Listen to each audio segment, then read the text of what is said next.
കാസർഗോഡ് ജില്ലയിൽ ശക്തമായ മഴ തുടരുന്നു. 4 ദിവസങ്ങളിലായി ഇടവേളകളില്ലാതെ മഴ പെയ്യുന്നത് താഴ്ന്ന പ്രദേശങ്ങളിൽ വെള്ളം കയറുവാൻ ഇടയാക്കിയിട്ടുണ്ട്. ചിലയിടങ്ങളിൽ റോഡുകളിൽ വെള്ളക്കെട്ട് രൂപപ്പെട്ടത് ഗതാഗത തടസ്സത്തിനും കാരണമാകുന്നുണ്ട്.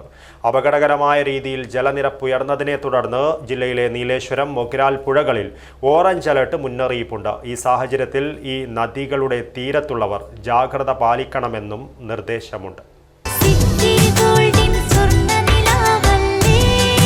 City Gold and Diamonds, Kerala and Karnataka, the glow of purity. Bengal ഉൾക്കടലിൽ ഒഡീഷ ബംഗാൾ തീരത്തിന് സമീപം രൂപപ്പെട്ട ചക്രവാത ചുഴി ന്യൂനമർദ്ദമായി മാറിയതിൻ്റെ സ്വാധീന ഫലമായി കാസർഗോഡ് ജില്ലയിൽ ശക്തമായ മഴ തുടരുകയാണ്. 4 ദിവസങ്ങളിലായി ഇടവേളകളില്ലാതെ മഴ പെയ്യുന്നത് ജില്ലയിലെ താഴ്ന്ന പ്രദേശങ്ങളിൽ വെള്ളം കയറുവാൻ ഇടയാക്കിയിട്ടുണ്ട്. ചിലയിടങ്ങളിൽ റോഡുകളിൽ വെള്ളക്കെട്ട് രൂപപ്പെട്ടത് ഗതാഗത തടസ്സത്തിനും കാരണമാകുന്നുണ്ട്. മഴയ്ക്ക് പുറമെ ശക്തമായ കാറ്റും ജില്ലയുടെ വിവിധ ഭാഗങ്ങളിൽ ഉണ്ടാകുന്നുണ്ട്. അപകടകരമായ രീതിയിൽ ജലനിരപ്പ് ഉയർന്നതിനെ തുടർന്ന് കാസർഗോഡ് ജില്ലയിലെ നീലേശ്വരം, മൊഗ്രാൽ പുഴകളിൽ ഓറഞ്ച് അലർട്ട് പ്രഖ്യാപിച്ചിട്ടുണ്ട്. ഈ സാഹചര്യത്തിൽ ഈ നദികളുടെ തീരത്തുള്ളവർ ജാഗ്രത പാലിക്കണമെന്നും നിർദ്ദേശമുണ്ട്.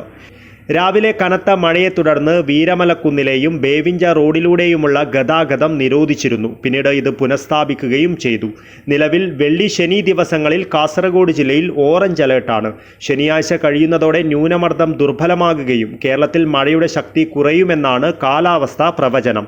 തുടർന്നുള്ള ദിവസങ്ങളിൽ സാധാരണ ഇടവിട്ടുള്ള മഴ സാധ്യത മാത്രമാണ് ഉണ്ടാവുക. സെപ്റ്റംബർ 2 അല്ലെങ്കിൽ 3 ബംഗാൾ ഉൾക്കടലിൽ വീണ്ടും ന്യൂനമർദ്ദ സൂചനയുണ്ട്.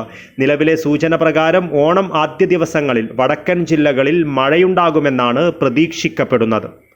News bureau, Kasaragod.